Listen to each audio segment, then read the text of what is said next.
Greetings, royalty, royalty, watch out for majesty, yeah.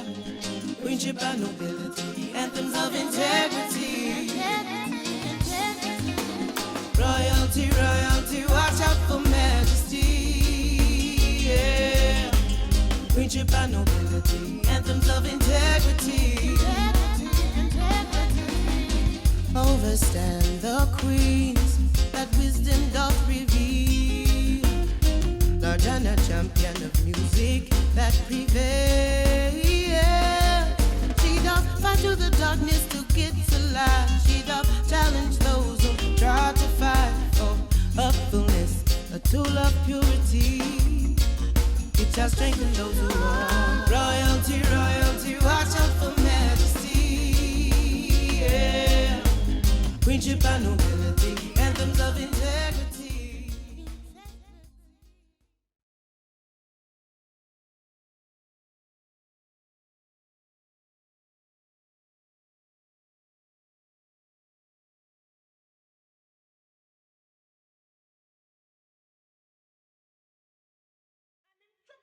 Some rhythm and you hear him say, rhythm and hard times, rhythm and hard times, music a prance, dancing ahead, drum beat a roll, hot like lead, motor rasta gone dread, not up, irie red, rhythm a bounce with a purpose. How does dub poetry and reggae intertwine? Well, first of all, I don't think you'd have dub poetry if you didn't have reggae music, Right. right?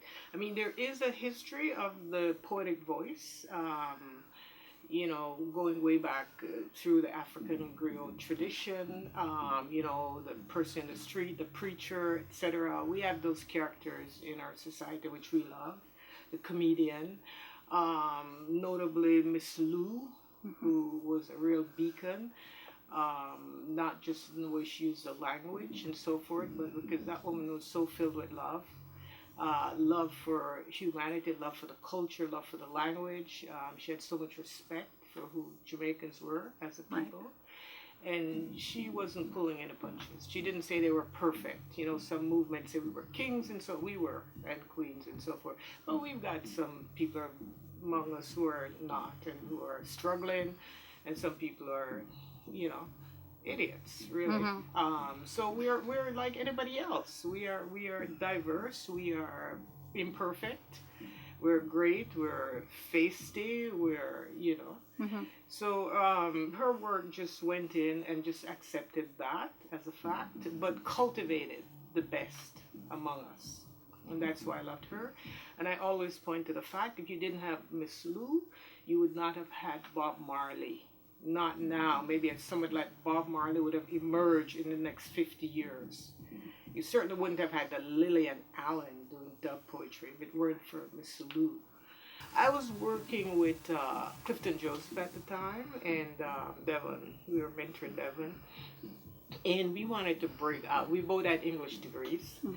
And we love poetry. We love words. We love language, right? And what we saw other poets did for their culture, we figured we wanted to do that for our culture. So we were deliberately playing with our language and the things that were important to us. And I making the transition from the strict kind of English poetry, or even the Black American poets, like the last poets, like Giovanni and so on, who greatly influenced us also. But getting the reggae infused in it, it's like the talking reggae, and then being able to wrap, the tongue, the Jamaican cadence and language around the words to make it fit in the poetic line and to land on the message. That, when I did that Rhythm and Hard Times, I knew that I'd opened up a space in the universe. I knew that my life had changed forever because that space that you open up now becomes something that has to be explored. It's like I've been pulled somewhere else. I could never go back. Some rhythm and them chucks on some rhythm and you hear him say rhythm and hot times. Rhythm and hot times. Music a prance, dancing ahead. Drum beat a roll, hot like lead. Motor rasta gone dread, dread. Not up, I read. Rhythm a bounce with a purpose. Nana McLean, and I'm coming to you live from the Legend concert. We're having a ball down here. Man, who missed it? Sorry. It's a beauty here. We're having fun. You can hear it in the background. Okay. All right. Next time, though.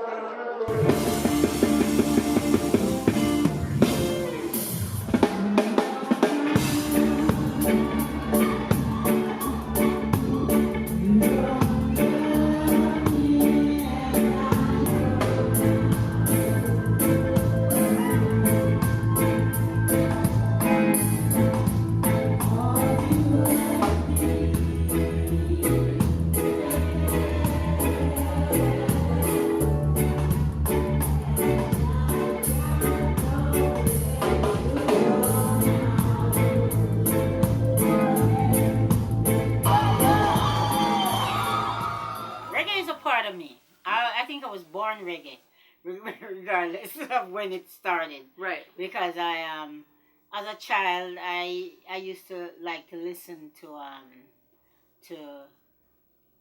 any beat that is it's like rock steady, right? But rock steady became reggae, right? So it all depends. I started at Studio One in the 70s, right? And it was to me still reggae. I don't know what they call it or what they would call it, but to me it's still reggae. So it's the heart. So that's how I start. I go to school. My first song at Studio One was "Oh, I never knew how to miss until I kissed you," and that was like the whole Rocksteady days where sound system, and it was a hit on the scene, the sound system side of it. All the sounds you would hear that. You'd have Jimmy London have a version of "Till I Kiss You" too. "Girl I Never Knew," "My One Was Boy I Never Knew," So it's always a part, it's a heart. I know I can't get away from reggae because it's already built inside of me.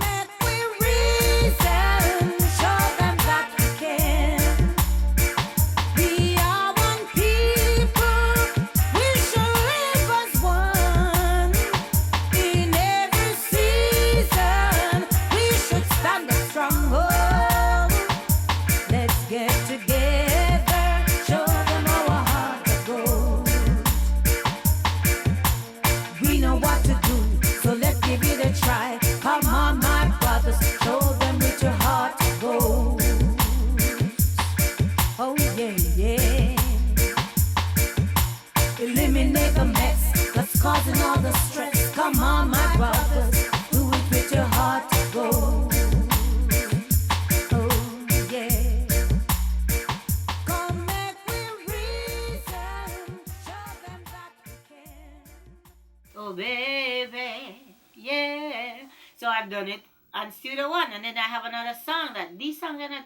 This is old, but this is one song that I can remember. I'm like a tree that is falling. I wasn't in love. I was falling down, but I was not in love. I didn't have a boyfriend. I was just writing songs. So songs is really the heart.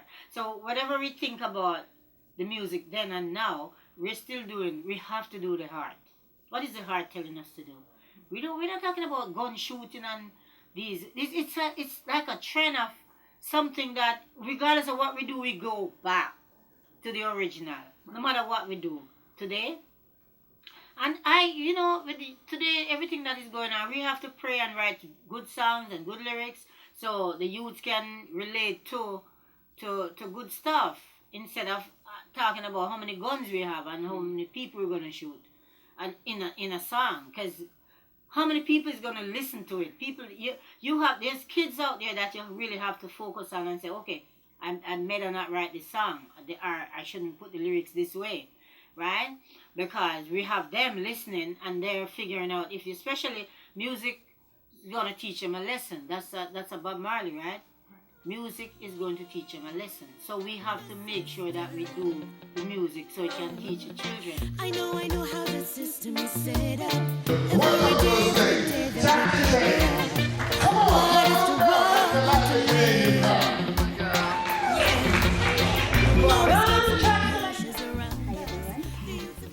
Jackie James from Toronto, Canada. The history? Brief. This little girl is from Spanish Town, St. Catherine, Jamaica. I think I made a connection with music from I was maybe, I don't know, 2, 3, 4 years old, really small. Loved to sit in the sun, Right. listen to the radio. The music just made me feel all warm and fuzzy, you know. So I think that's where the connection started. And I've been performing since I was a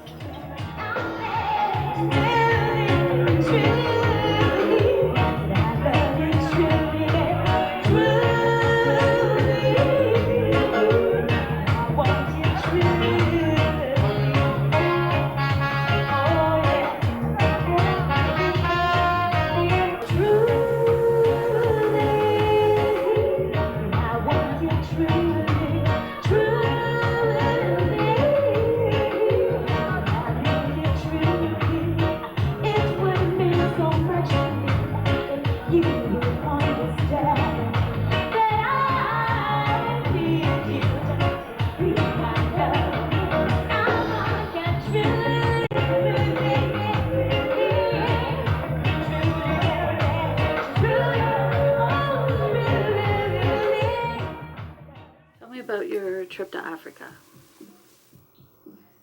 My trip to Africa was in 1981. My biggest, I think, most important experience in the business. I was maybe 17 or so years old. I didn't know anything about apartheid, so that was my education on apartheid, being there. And as far as the music goes, that's where I met some great stars, you know, from America.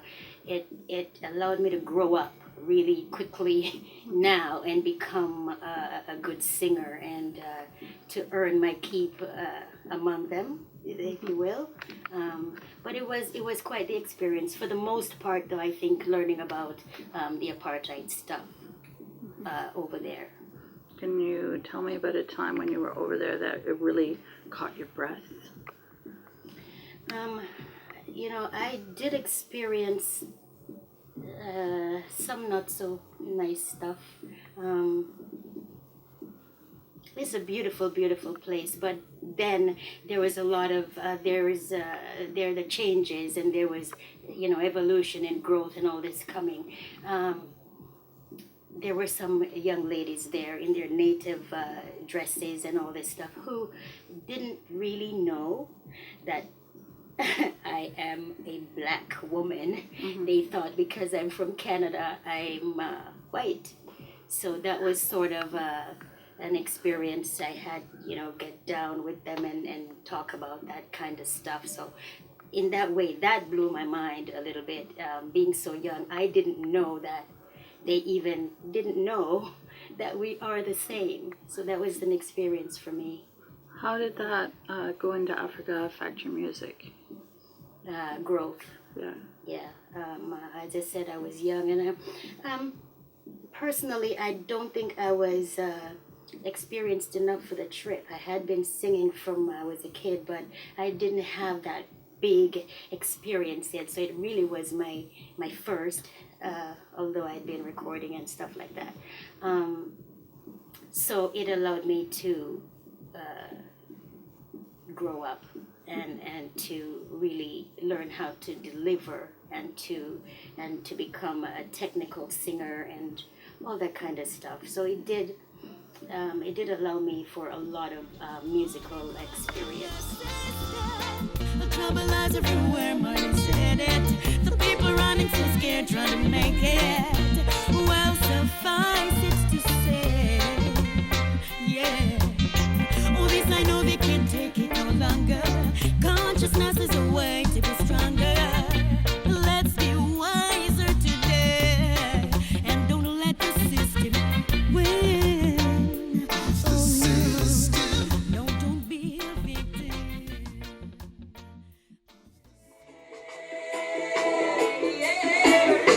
Your mouth I go put you in a problem.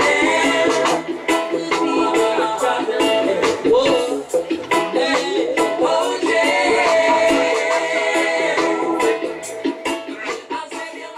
Tell me about Chicks Dig It. Okay, well, Chicks Dig It is a really, I would say, one of the longest standing Monday night events in Toronto, and it actually still has an offshoot that's going with some of the girls who learned how to DJ at Chicks Dig It. And Chicks Dig It was originally a drum and bass and hip hop night that myself, a woman called DJ Freedom, and a girl called Liz, and Lady P, who's a hip-hop DJ, all started because there were all kinds of nights going on in Toronto, but there wasn't one that was sort of girl-centric, and the four of us were like, hey, let's have a girls' night. And it grew and grew and grew because well-known lady DJs like Denise Benson became a part, and younger DJs started to DJ and wanted a place to play. So Chicks Dig It grew from being really Amanda, DJ Freedoms, and my baby into a collective of 25 women.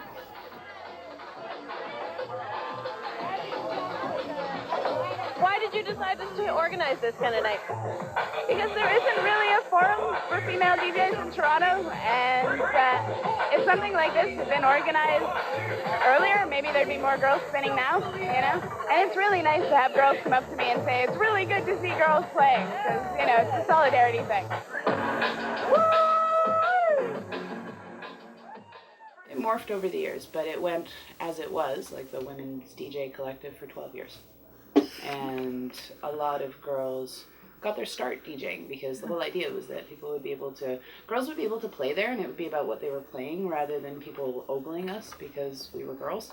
Mm-hmm. Because at the point in which we started it, there wasn't really all that many women DJs in Toronto that were actually actively DJing, right? There were sort of more novelty items, and there'd be like one on the occasional party, or you know, there's always been a really good lesbian music scene in Toronto. Straight up. Well, not straight up.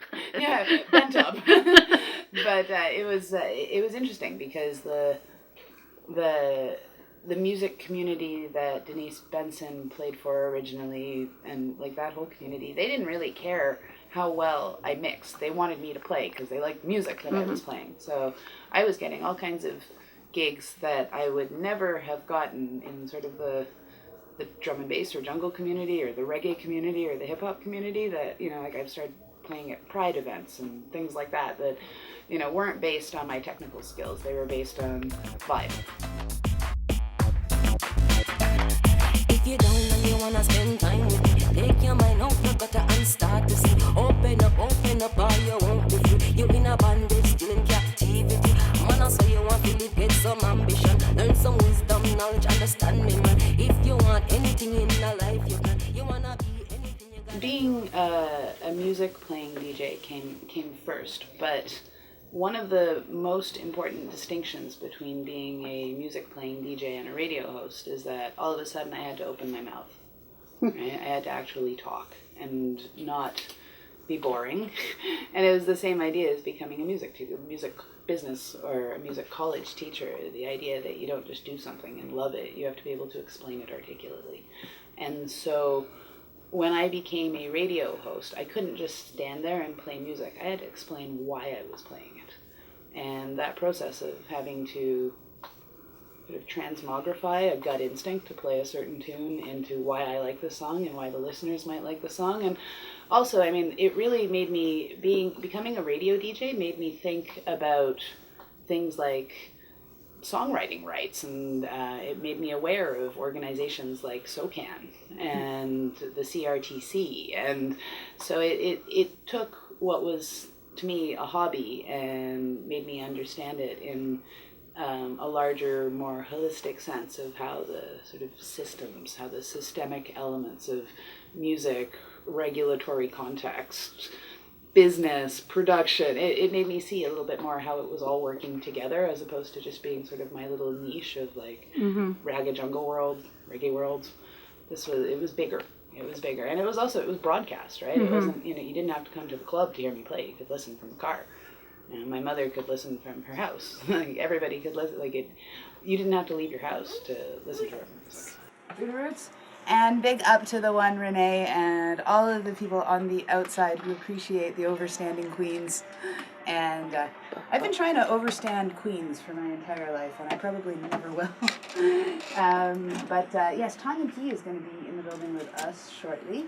And we are celebrating the Reggae Divas. DJ Chocolate's a queen, won't you understand? Oh, Chocolate, play for me. 'Cause you're all I need. No other sound can play this sweet. Oh, Chocolate, play for me. Where's been the most memorable show that you've performed at? The most memorable? I'd say probably 2007, I believe it was, at the Cool House. Luciano and Taurus Riley show. Okay. I believe it was with the Fulla band. I'd say that was most memorable because it was a few years. I had like a couple years since I was doing my music in the city, and that particular show, I don't know if it was the band, the music, the backup vocalist, just everything kind of just came like full circle. That was it was almost like that night was like I don't know how to. You were transformed? Yeah, I guess I went from, kind of rising artist or, still local artist to, I kind of made my name that night. Because to this day, certain people that were at that show still come up to me and say, oh, I always remember you at the Cool House, that show with the Taurus Riley and Luciano. It was everything. I sang a Marcy Griffiths song that night. That was the first time I ever sang a cover. And even just the way, I sang the song and even having the backup vocalist, because normally I'm not used to getting the backups, so it was a really nice sound. I was actually compared to the iTrees, Yeah, so to me that was big. It's taken, I'm not saying that I'm completely out there and I'm world renowned or anything like that, but it's taken a lot of steps, from the beginning to get to where I'm at right now. And a lot of it, comes with the free shows and just kind of promoting and getting yourself out there, you know what I mean? You'll know when it's time to be charging big money to be getting on, certain shows and that sort of thing. You kind of just have to take your time, and right now it's just about just having a good image. You want to make sure that your image is good, your music is positive, and kind of just letting anybody listen to you. It's not about the big shows, you know what I mean? Even if it's 10 people, whatever it is, just do your best at it, So if it's just a crowd of 5, you just do what you gotta do.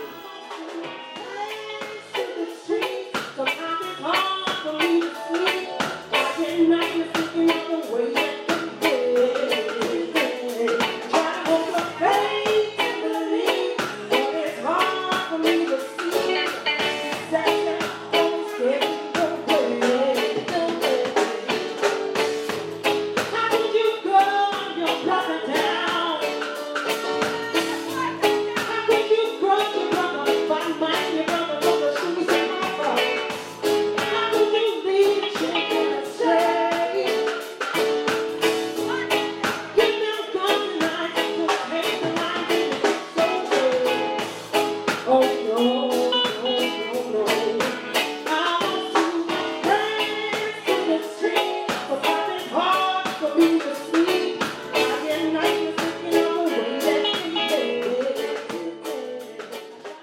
Yes, my name is Maurice Gregory. I'm a producer, songwriter, singer. I'm also a keyboard player for Third World. I'm here to talk about Tanya Mullings. She is such a sweet spirit, a nice person to work with in the studio. We did a project for her, myself and Dean Pond did a project for her. We did a song that did very well for her. And I must say that I think she's a good representation of female reggae artists. And I just want to, kudos to her and, just blessings and, all the best going forward. Maurice, those who don't know Maurice, he's keyboard player for Third World Band. We've known each other for years, and actually first collaboration I did when I first started in the business was with his brother Papa San. We did a cover of Get Here with Jack Scorpio, Scorpio Records, and then I bumped into Maurice. Actually, I forgot where we saw each other. I think it was Calgary Reggae Fest or somewhere. And he says, Tanya, I've always wanted to work with you, we got to do something. So he actually wrote the track, sent it to me. And I was like, oh my gosh, what plane do I got to get on as soon as I heard it? And I flew out to Florida and worked alongside Maurice Gregory and Dean Pond on this track, which is, their production is Mass Track Productions and Rimshot Productions. And that was it. As soon as I heard the track, and then we videoed it, and it got nominated for a Juno as well. Yeah. Back in the day, there was only like a handful of us in the reggae. I would say Nana McLean, Jackie James, myself, 5. I can't even think. It was always just us, almost, right? Those are the names that were called. Now they have more female artists, which is nice to see that we didn't see before. And Belinda Brady is another one who's been here a long time. But I would say it's nice to see more, so we can kind of outnumber the men, because we are outnumbered. Unfortunately, that's just the way of life, Feeling sucks the air, let me breathe. Rescue me from the hand that isn't yours that's touching me. Rescue me. For a minute there, I thought I heard you speak. Rescue me.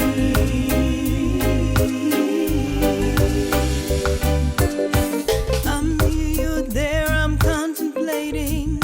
I need to see your face. Being in studio and working in studio and radio and an artist, we have a thing called, we all know the business, and we you say studio baby. A studio baby is anybody can come in and do a vocal, and doesn't mean when they go live they sound good, right? An engineer can fix you up and make you sound good, right?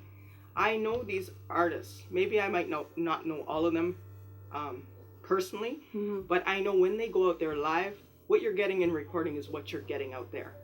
And I don't feel some of these artists are getting the respect they deserve. Because, like, when I say singers, like, goosebumps go up and down. You're like, these are singers.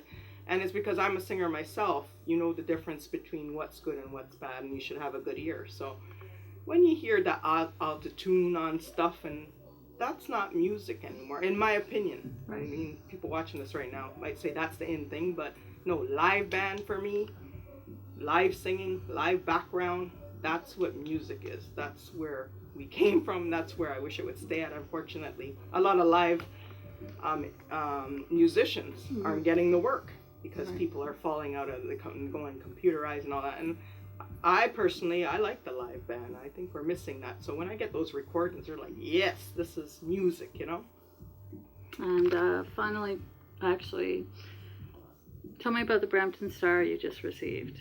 Oh, yes. I'm still on a high over that star. Yeah, I just got a star on the Walk of Fame. You see I'm blushing over it and stuff.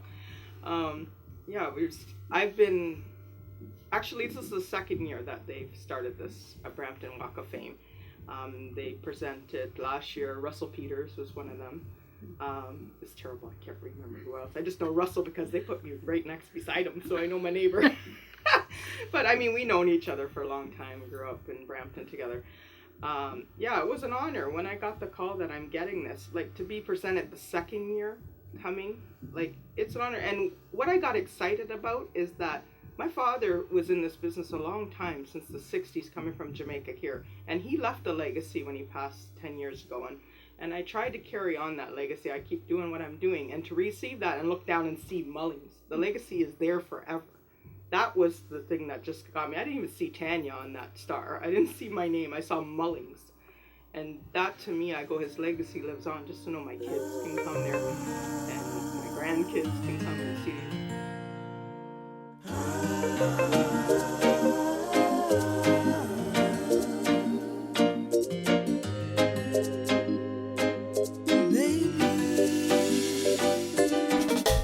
Can't control my heart from beating fast, can't slow down. I think of you, it keeps repeating. I can hear the sound of my aching heart, it beats from miles away. I'm okay as long as you're with me. Baby, you are my condition. I need you right away. Schools in Jamaica last year. We visit like over 20 schools, primary schools in Jamaica. And for me, it's a joy. And also, you know, it's nice to know that the youths them, you know, gravitate to the music. You know, I have a theme song called Educate Yourself, which as soon as I was singing one or two lines, they caught it right away. And it made me feel good in myself to know that as an artist that I'm able to uplift the youths them, you know.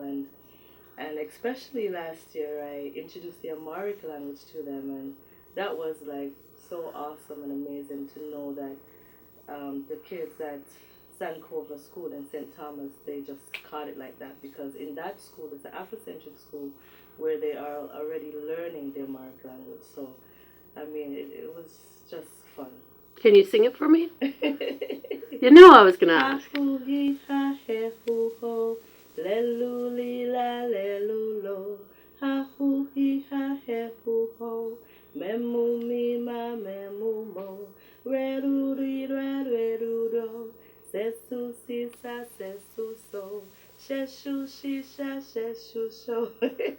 It's like starting all over again. Yeah. ABCs 1, 2, 3. So it was nice, and that song called the Halle Mrs. Selassie is on my Real Talk album. Yeah. The very first day, as an ambassador, when you walked into that, what was the first thing that crossed your mind? Oh my gosh, I was like, where do I start? Where do I go from here? Because it was my first time. And the first time was we were doing Parents Week. So we were meeting with the parents, and it was very interesting because to know that some of these parents didn't know how to deal with their children in terms of homework and reading and so forth. So we were actually kind of guiding them, giving them pointers of, you know, what they need to do with their children, read to them more, sit down with them and help them with their homework. If they're not able to do that, get a family member or someone that could sit down with them on a daily basis. And it was very interesting because you can see that even the parents were willing to learn and willing to take the advice what Read Across Jamaica was giving them. I became a musical ambassador for Read Across Jamaica in 2011. And it's an organization that's based in the United States, and every year they go to Jamaica, donating books, school books to the schools, doing reading activities and so forth. And they have been around for 12 years now. And I'm happy to know that they picked me as one of the musical ambassadors, and we're still going strong, still with them, still doing more things. I was at the schools in Jamaica last year. We visit like over 20 schools, primary schools in Jamaica. And for me, it's a joy.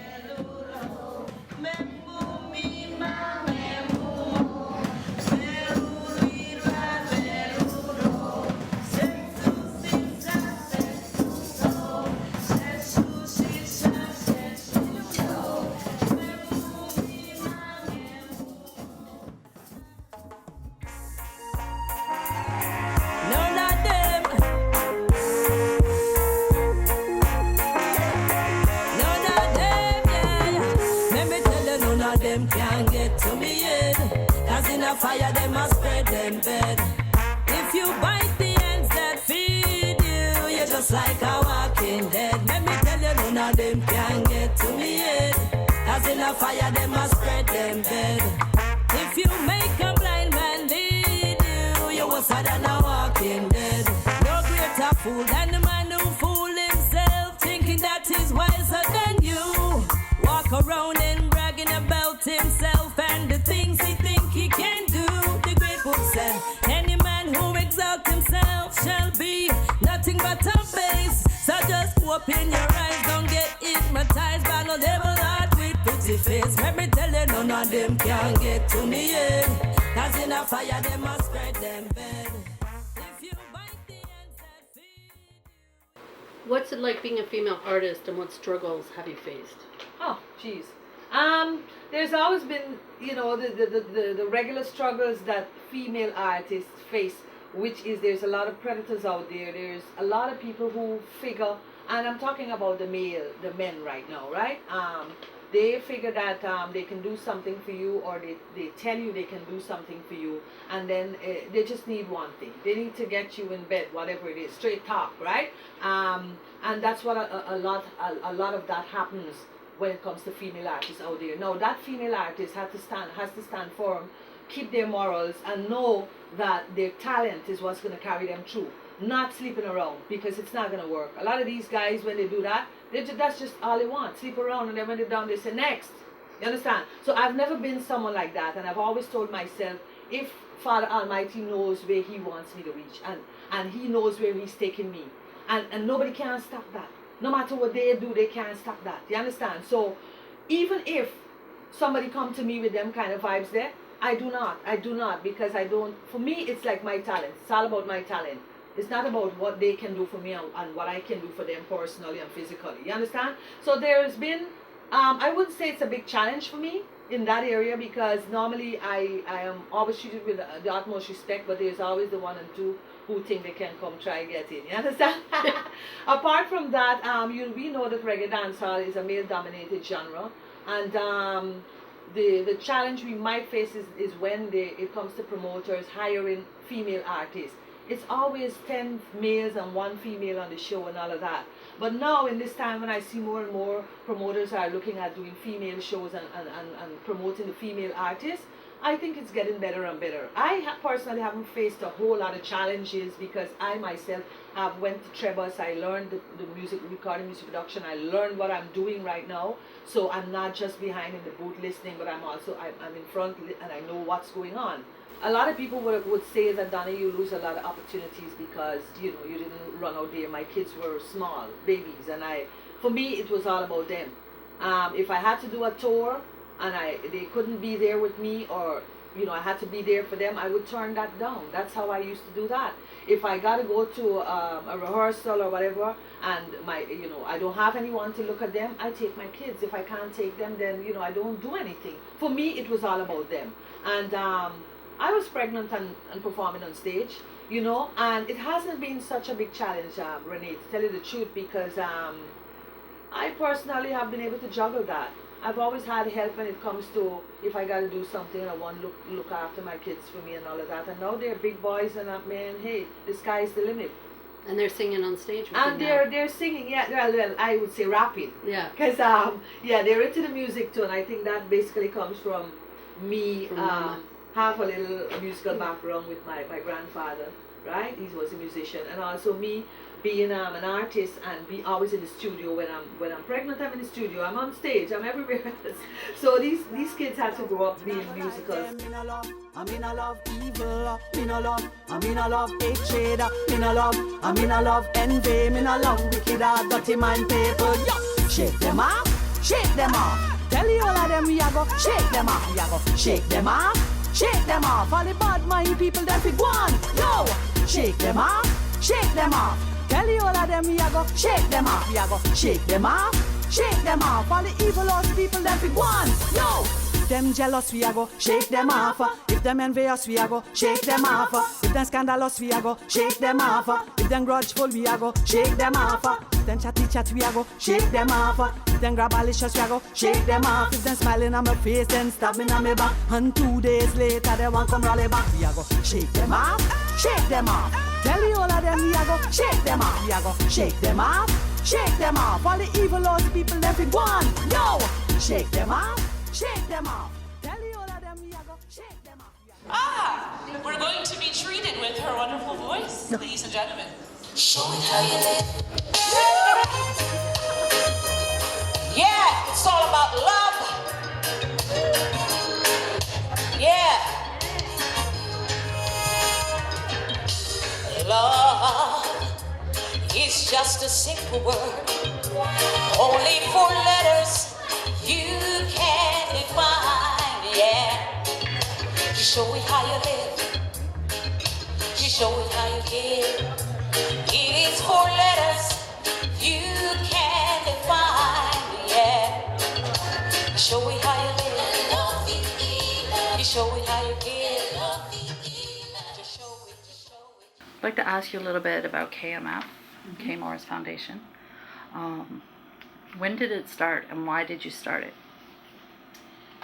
The K. Morris Foundation started back in 2003, and this was birthed out of my passion for the humanitarian needs that I saw when I was in Africa. I am naturally a humanitarian from Jamaica. As I was a teen growing up. I would see my mom bring kids to the house.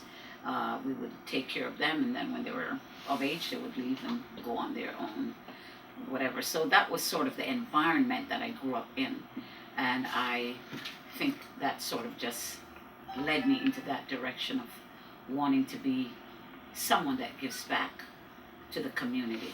Right. You know, so out of my trip to Africa, that's where this whole initiative and the whole idea of the K. Morris Foundation came out of. I saw needs. I saw children that needed food, clothing. I saw people with HIV and AIDS that needed medicine. And so I know that I'm from a first world country, that we have access to all of these things. I just thought that there's got to be something that I can do to make a difference. And that's why I responded. What was the most memorable moment that you saw on your tour to Africa? The thing that really, you know, not just in general, but was there a specific moment that, like, wow, this takes my breath away?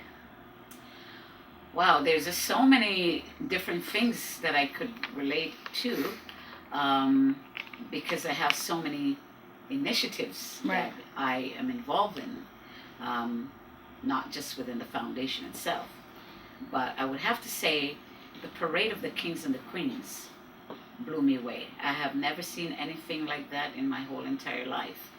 I've heard about kings and queens, but to actually be in one of those parades myself and seeing the kings and the queens being carried in a palanquin and even being carried myself, that was just mind-boggling.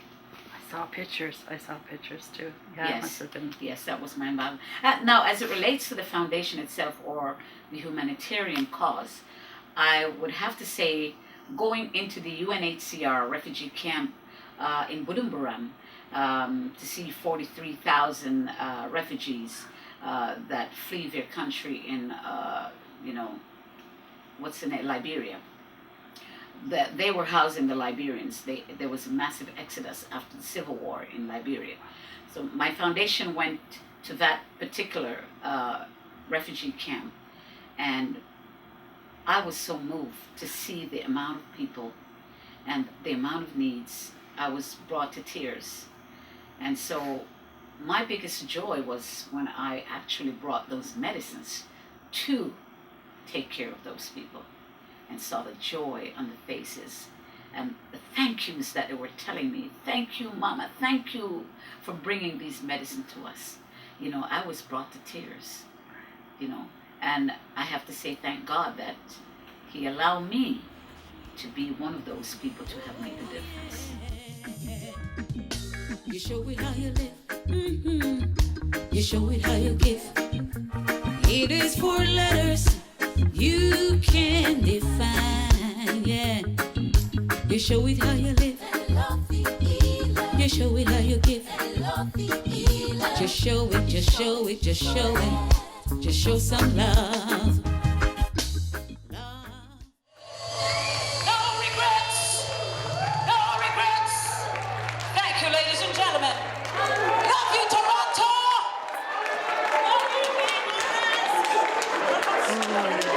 Once again for Gay Morris. You're gonna hear noise. All right, yeah. All right, and action. Would I be so nice if you believed in me, had the vision to see what I could be? If you were by my side to teach me and to guide me, and if you didn't turn your back, picked up what I had and not what I liked. If you didn't walk away, believe me, I will be okay. You won't see me cry. Tell me about owning your own label. What's that like? So owning my own label came out of necessity. I had this music that I wanted to release, and I didn't have anyone that trusted me enough or believed in me to do it. And so instead of saying, okay, that's it, I throw in the towel, I'm done, I thought, well, how do I get around this? And my way around it was to create my own label. And so I did that and released my own albums. And so it's been good. It's been great, actually, because you know what? It teaches you that no isn't necessarily no. No is just find a different way to get to your yes, but it's not the end of the road.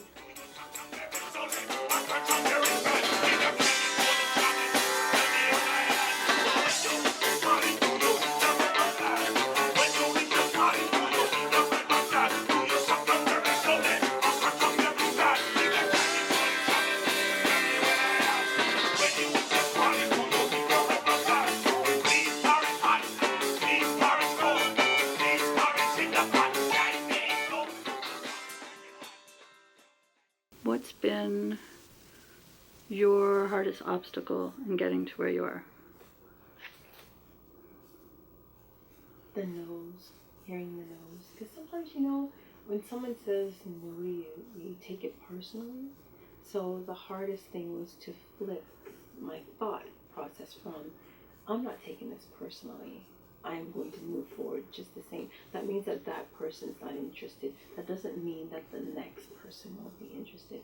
But if you were to stop at that first no, you would never know what your possibilities were or what your possibilities can be. So the hardest thing is rejection. How to take rejection as criticism that can be constructive as opposed to something that's going to be debilitating and totally crash what you're trying to do.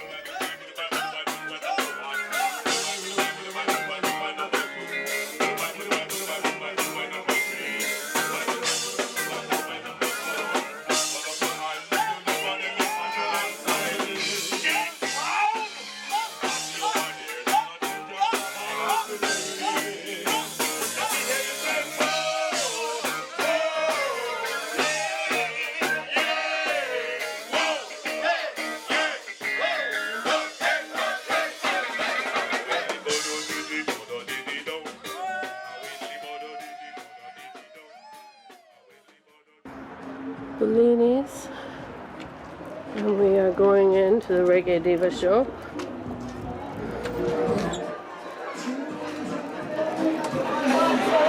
What? Reggae Divas! Come on in, come on in. Tell me about the early days when you were singing with your family. The early days, that was about gospel. Yeah. And, you know, really linking it to now, in a sense, I'm still writing and singing about gospel. There's a message. And the early days, it was myself and my three sisters, the Daly sisters, and we sang at different venues. And it was all about also upliftment of others, and it was all about being that aid, you know, to a cause, you know, for the betterment of community and for just people. So there's a lot with the connection from what I used to do when I was little and now. How old were you? I can't even say, to be honest, when we started, but you know, I remember 6, 7, right up into my teens, we were singing. We were being taught to, sing harmony and to work together. So, yeah.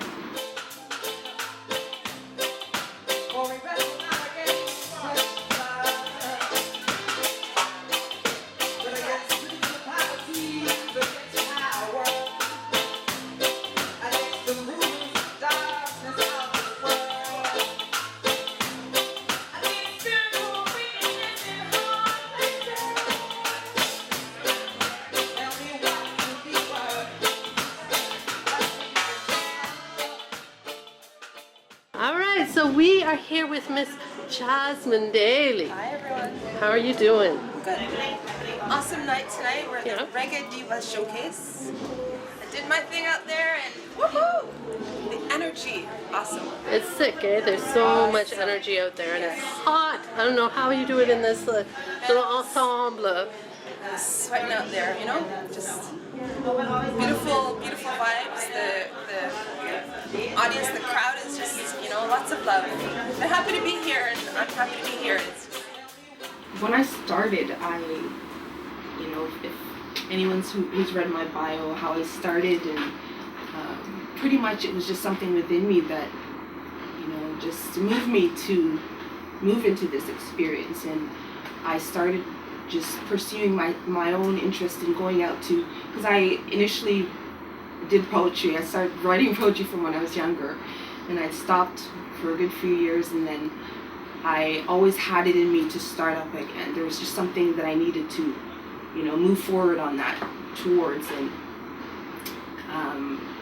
I started pursuing the open mic venues, and I believe when someone has the purpose in them, that there's always something that's just kind of, itching at them to just move towards certain experiences. And I, believe that the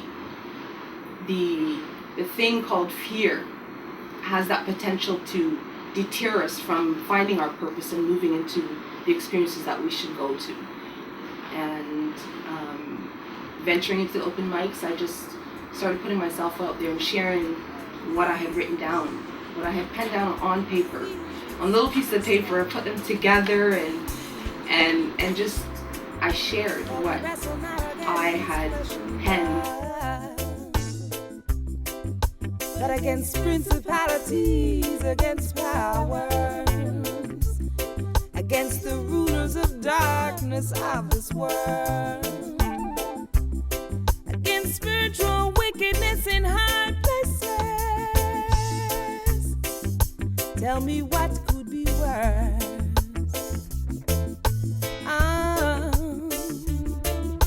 What could be worse?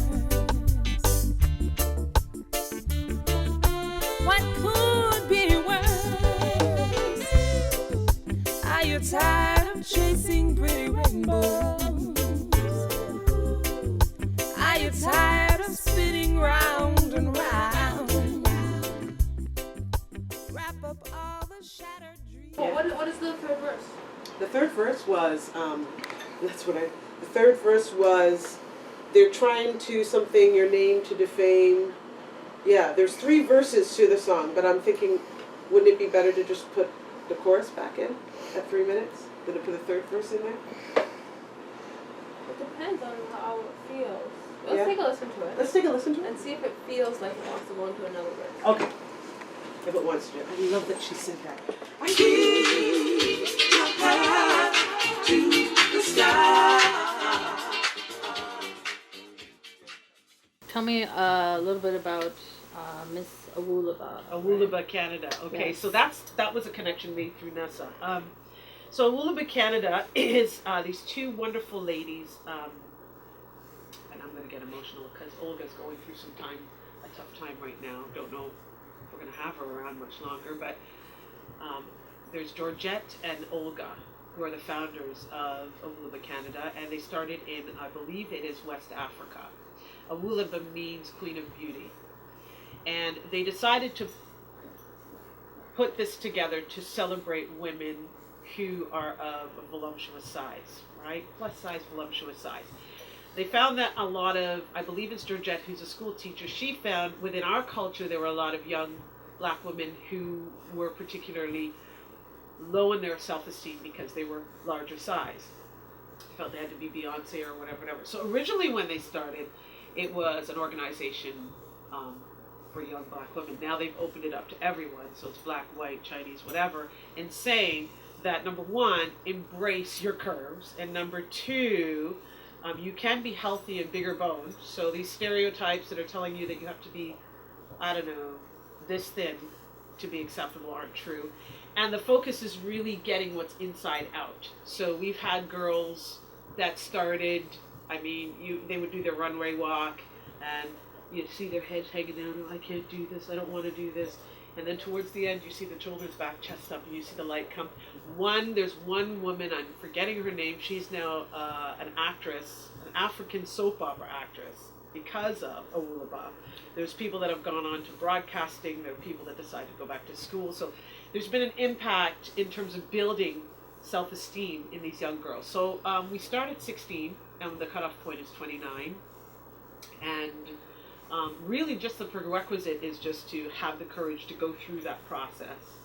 And there's first, second, and third prize. I believe first prize is 1,000, second is 700, and third, I think is 400. So they're awarded prizes and gifts and things. So I'm a part of that. I'm actually Queen Mother and Ambassador for that organization. My daughter Zoe was a little Awulaba this year, and that child is a leader. Let me tell you, she's a fireball. And she's of a voluptuous figure. She's beautiful, tall. And the whole process changed her. She's like, okay, Mommy, I want to be a singer and actor, and I want to explore. And I said, that's the point, is to understand that you don't have to be this to be acceptable, right? This is a magic moment. This is a magic right here, Yep. right here. Yeah. This is what I live for, right here. Yeah. Yeah. It was beautiful. It's wonderful to see your family. It is wonderful. Yeah, I love my dad. I love my dad. He's the reason why I do what I do, mostly. Very talented. What's your song mean again? The song you just sang. Tell me. Keep about your it. head up, Yeah. the sky? Okay, well, well, interestingly enough, so I get served these custody papers because my ex-husband has decided that he wants to have to be very careful because, yeah, I'm served these custody papers and I'm just devastated because as I'm talking to you about my kids and I love my kids, and you know I'm Queen Mother of Awulaba, Canada, so. I mean, I talked about the kid on the go. I just am very mothering and loving. So to have my mothering and parenting abilities challenged is really painful for me. So I get served these documents. For me, it's like a knife in my stomach because I've already come out of a couple years of, I mean, think about it. You go from being working class to poor. So I went from living in a 2,200 square foot end unit house, which is a superficial, to having to go to food banks to just survive. And as a reggae artist and as Cora Russell with the beautiful picture and the cover, you know, that's very humiliating, right? On some levels. Now I don't have that pride anymore. I'm cool. I'm like, yeah, if I have to go to a food bank and feed my kids, I don't care. It is what it is. But at the time of my divorce, that was just a humiliating thing for me. It was just like, oh my God, what's happened to me now? I have to do this. Anyway, so I get served these papers. And I'm thinking, wow, I can deal with a lot of things. I could deal with losing my ex-husband. I can deal with losing my house. But I can't deal with losing my kids. That would crush and devastate me. Keep your path to the sky. Keep your path to the sky.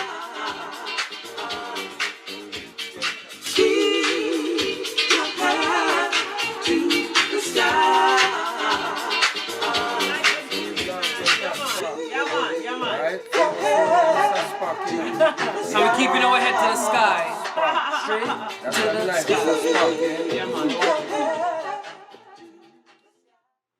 Tell the audience a little bit about who you are. Okay, well, my name is Amoy, Jamaican born. I was born and raised in Jamaica. Raised by my grandmother and my grandfather, and I grew up singing in the church because they were strict Christians. I was singing in the church choir for most of my life as a child back home, and went to high school in Jamaica as well. And after high school, I migrated to Toronto, Canada, to live with my mom. I joined the church choir when I came to Toronto at my mom's church as well. Did that and started a singing group called Sisters in Christ with my sister and two other girls from church. And then transitioned into me after attending Seneca for a little bit for travel and tourism. I realized it wasn't my passion. I knew I wanted to travel, but I realized music was what was going to allow me to do that. And so I left Seneca and decided to pursue my music full time, and we're here today. Here are you today. Stop the shoot, shoot, shooting. The shoot, shoot, shooting. Stop the war, war, war, war, war. Stop the war, war, war, war. Watch this. Somebody say don't stand and kill. Tell me who give out the other.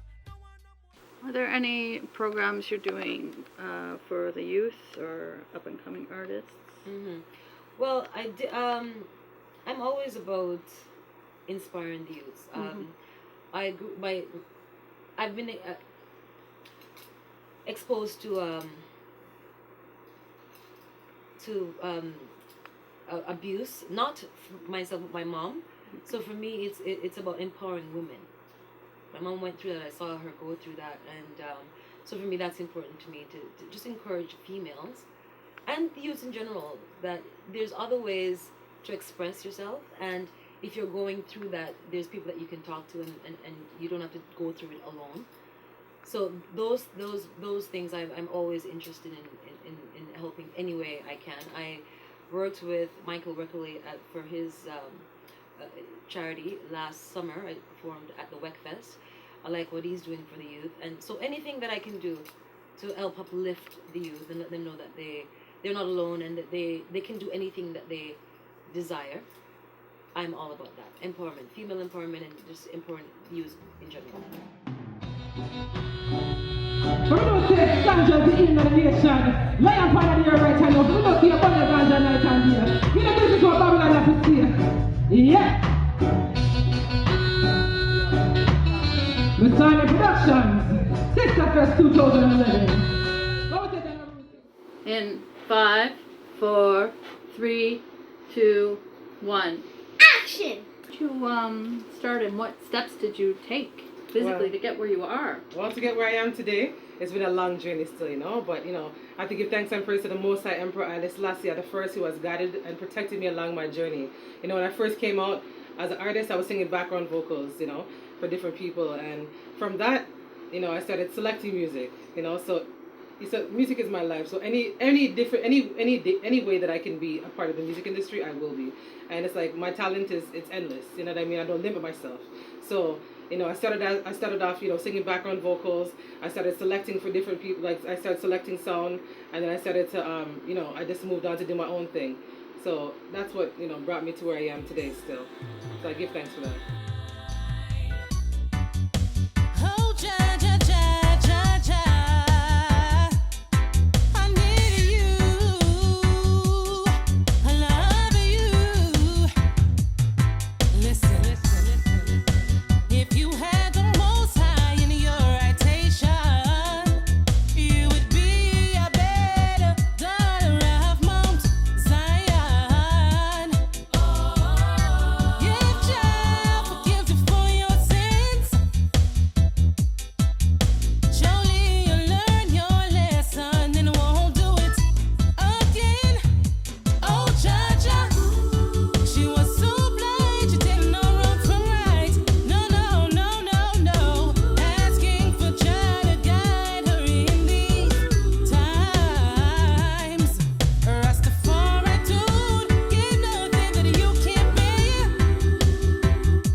What was the song we just sang? Jah lives. Yeah. Jah lives with the song we just sang, because, like I said, Jah lives, reigns, and rules in the hearts of I and I, and without Jah, nothing is possible. Never feel that, if there's an obstacle in your way, that you can't achieve it or overcome it, because I believe that the Most High never gives you nothing that you can't bear. You see me? So Empress Divine, I said that still. Stay strong, keep motivated, and just know that you're here for a purpose and a reason, and that we're all here. We all have a destiny. You know what I mean? So it's just for us and for everyone to just achieve that. Life in a barren full of winding road. Half your time to carry you on every load. Things but your life will play like toad. What we make a difference and turn out from the crowd. What we below us we make me mother stay proud. Keeping it together, me now want to explode. I forget that we victim but she'll take code. Now overload we are going to make up loud. Where can I find some good sexy bella? I want some ganja. Where can I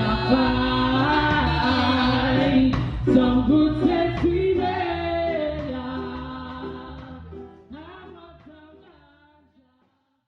What are the important factors in marketing oneself as an artist? That's hard.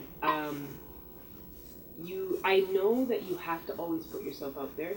One thing I learned in Jamaica is that all the artists do, and it's not really big up here, and I did it when I moved to Montreal, and it worked.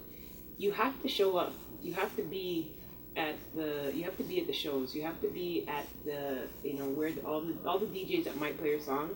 Get to the club on the nights they're there. Get them your CD. Don't make don't be too stush to not be on the scene, And so that in Jamaica, I was taught that, and I did it, and that's where a little bit of hype started, and people started to talk about me in music, and oh yeah, I've seen that video, and et cetera, and et cetera. And when I went to Montreal, I did the same thing. My first 2 years of being in Montreal, I went to almost all the parties, literally, and sometimes I would I'd work, I'd go to sleep until maybe even 1 o'clock. Wake up and get to that party for 1:45, 2 o'clock, just so I can just so the DJ could see me and I could give them the CD. Scheduled to get up and do business. And leave right away. Yeah. You know what I mean? And you need to do that. You need to, and right now, and it depends on what you're doing too, because if you don't have a track that's bouncing in the club, you're not going to go to the clubs with us, so you got to know where these people are when that are going to push your track. How many miles of broken promises? My brethren, sisters let me down. Ooh, hey.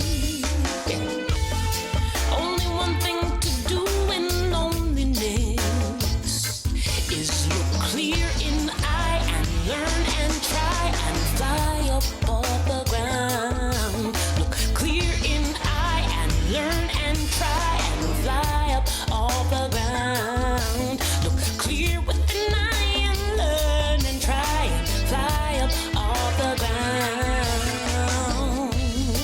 A million miles of broken promises. My brethren, sisters let me down, and I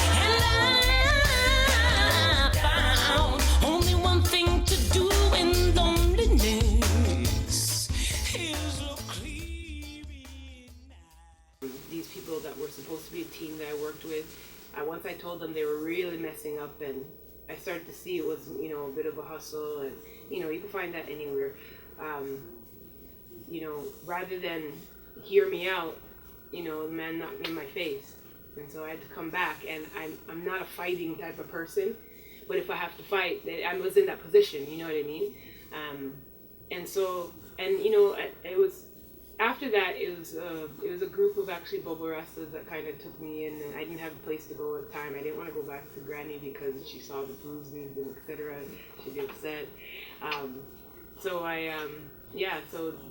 They helped me out. I remember going to Irie FM and taking the bus up there, and one of the Rastaman, we call him priest, he's high priest.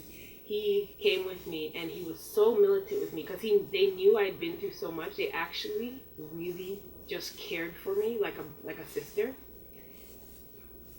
Wow, I remember that moment, Oh, sorry. No, don't apologize. It was a lot. I went through a lot there, and every step of the way I had help though. I had a taxi driver bird.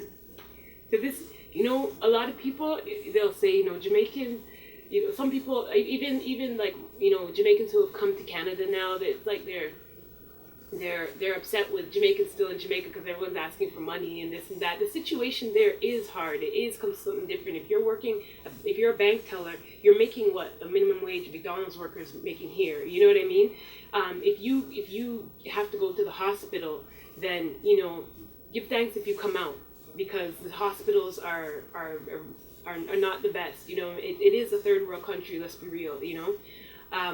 But I had my taxi driver bird. Every time there was a really big problem, and I would call him and, all right, Keisha, and there's times I really didn't have money to give him. This is towards the end of the trip now, and he helped me. One time we put my bed on, because I had to move out of where I was at, after the fight. We put my bed on the top of his little car. It was like not a rabbit, but something small like that, and we packed up the stuff with all my stuff, and we brought it somewhere. Finally, he got me a little spot in the hills where I could pay rent and everything was okay, But there was always people looking out for me, and even though there were some seriously hard times, and I just remember the priest. We went up to IREFM, and I had been through a lot, so I didn't know if I wanted to trust him. But when I eventually fell asleep, and he was at the door, pretend there's a door there, like this. And we're in a hotel room, right? So I'm thinking like I don't know if I really trust this, and I don't want to fall asleep. But I fall asleep, and when I woke up in the middle of the night, he's still sitting at the door, like this, guarding me, And I'm like, that's so honorable, and that's what I need right now because of everything that they cared for me like a sister for me. I'm excellent. Just shooting a little something. Tell me where we are. We're at Bellini's. Yeah. And we're at the Reggae Divas show. The Reggae Divas show. Yeah. What do you even think of this lineup you're with? Bomb. It is. Great talent from everyone. Yeah, it's beautiful. Tell me about the songs you sang tonight. Well, I sang All Gone, which is one of my hit singles, and 5 More Minutes, which is another song that I wrote. And they're both about love and relationships. What else do you have going on? I have a video that I'm working on, and I'm hoping to have an international tour coming up very soon.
How did you start as an artist, and how did you market yourself to get where you are today? Started in church. Okay. Like a lot of people, I suppose. And, it's just about having that love and that passion, that drive.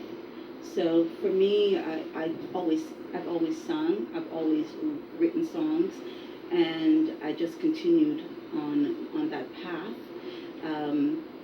In terms of marketing myself, it's mainly going out there, doing various shows, and just getting people to know you. And recently, I wasn't really a Facebook person, but I realized how important it was to have that kind of medium to get your materials or market your music. So I started with Facebook because of that reason.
the experience with working with someone in the studio has been the most challenging where that's concerned, because I find just it's a male-dominated area, like especially reggae.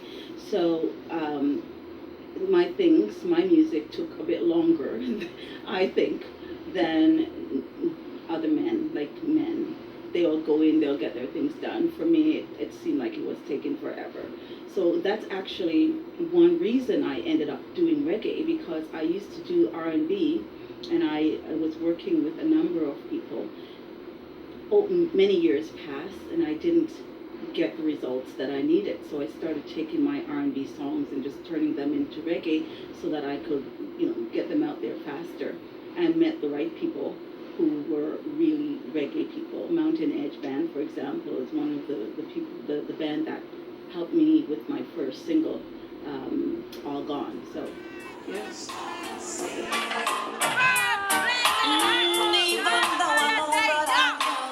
A little weak, but I know I'm strong. Only love to know what's right. When was the time that you noticed, like, I want to do this? Well, it was in 2011 when I was doing my nursing. The music, studying, working, doing my projects. At the end of the day, when I finished all my schoolwork, I always related to music. I would sit back and kick back and tune into some really roots rock reggae. And I found that in the beginning to this today, like, I always found that the music was somewhere for me, but I just didn't know where. And I just came across meeting Giant down in the Kensington Market. He's a great gentleman. Call him Dada. Yeah, he gave me the first shine of starting to be a DJ, selectress. And from there on, I took it to another level by asking everybody's feedback. The encouragement was awesome. So I was doing that once a month, and here I am doing other things.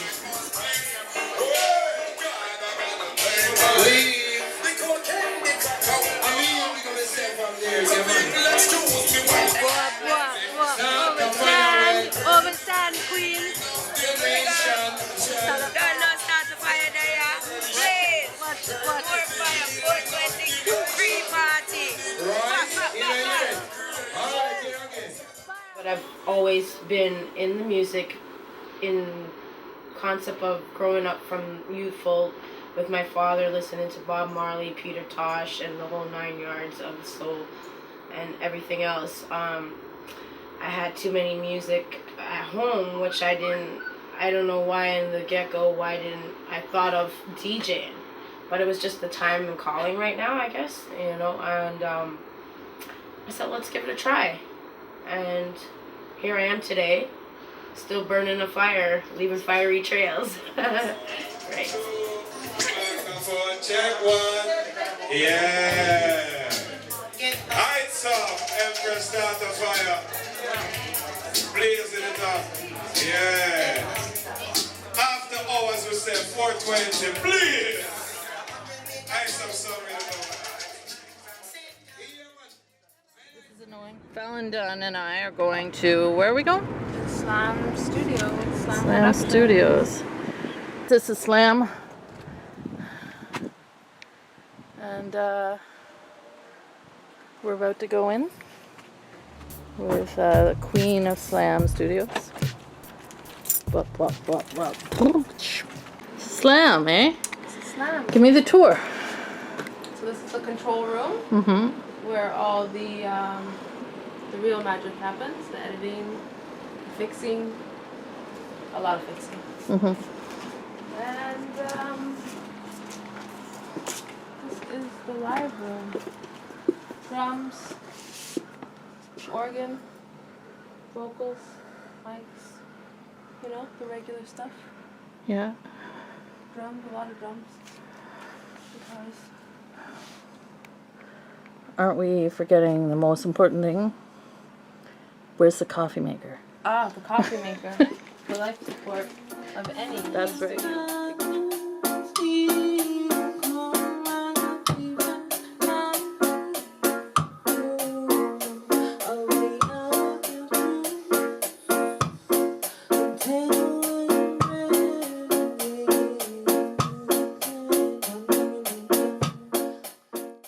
realized that recording and engineering was very important to me, not only making my own music, but engineering for other people.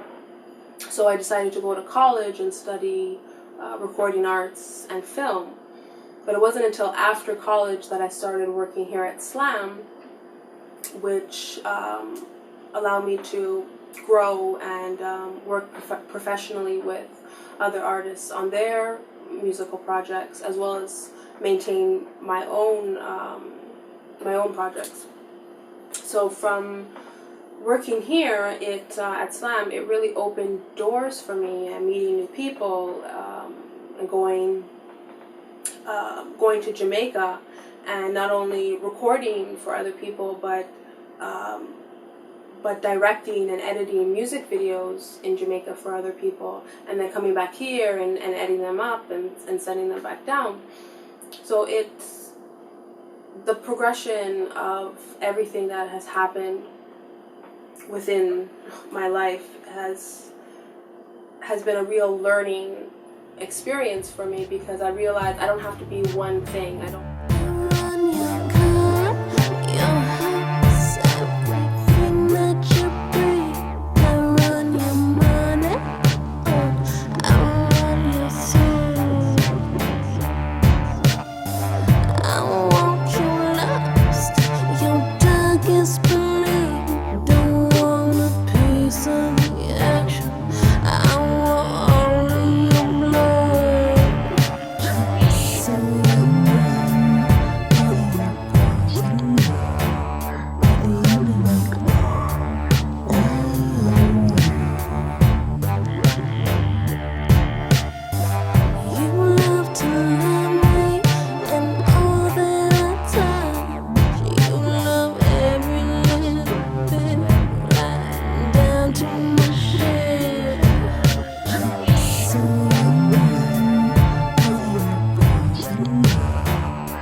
When I shot the music video at the end down in Jamaica, in Papine, which is where I usually stay when I go down to Jamaica, with a good friend of mine, Basie, Anthony Hibbert, who's also in the film. So predominantly, the film was shot in Papine, and some of it was shot in Beverly Hills at my cousin's house. But working down in Kingston and shooting that film was amazing. Working with the people down there, everybody just wanted to help out and be a part of the film. I remember this one scene where I'm chasing after this guy and I kick him in the nuts. I'm sorry about that. I went to go a little higher. But you wouldn't expect that behind the camera there's about 100 people watching and wanting to know what's going on and wanting to help out and be in the film and be a part of it in some aspect. But basically what the song is about is sort of questioning one's moral values and sort of how far will you go to get what it is that you want. Will you lie? Will you cheat? Will you kill for it? 5, 4. What have you done to contribute to the reggae industry? Live real and true and talk to the people. Keeping true to the people. Right. Did a documentary called Rasta Soul's Journey, produced by Patricia Scarlett. We went to 8 countries around the world to learn about Rastafari and its evolution. So it's just taking Rastafari and reggae music out of the context that people know and bringing it closer to home. And what advice do you give to emerging artists? Keep on doing it, because once you break ground, it's only up to go. Right. So once you plant the right seeds, you will always bear the right fruits. So keep on doing it. Right, it's your girl Julie Black, and I'm shouting out Overstand Kings and Queens. This is where it's at. We gotta let the world know that reggae music lives. One love. One love. All right. Thank you. Hey Judah, tell the camera why you like your mom's music. Come to talk to the camera for a minute. Because her music makes me feel like I have a mom that's famous, and it will make me famous too. Well, first what I do is I would look at who is doing stuff in the city. So I would look out, see the normal concert. By this point too, I've been in Toronto for at least 10 years. So I've learned to know who is doing what. You know, as to when I came to Kings and I was here for a week and just so I knew a bunch of the names already that I wanted. I didn't know them, but I knew who I wanted to get. So I'd go on Facebook and I message them, describe the project, and say, hey, do you want to be part of it? This is about encouraging females to keep what they're doing and not to give up.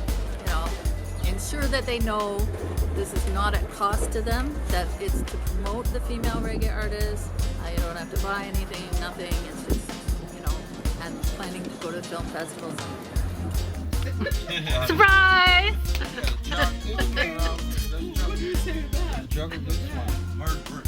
Good camera girl. Okay, no, underrated. It's hard work. Yo, T-Dot, I send so much love, right? All the way from Buffalo, New York, via Japan, via Jamaica. We traveling the world, stolen from Africa. Overstand, overstand. One love, you understand? Overstand.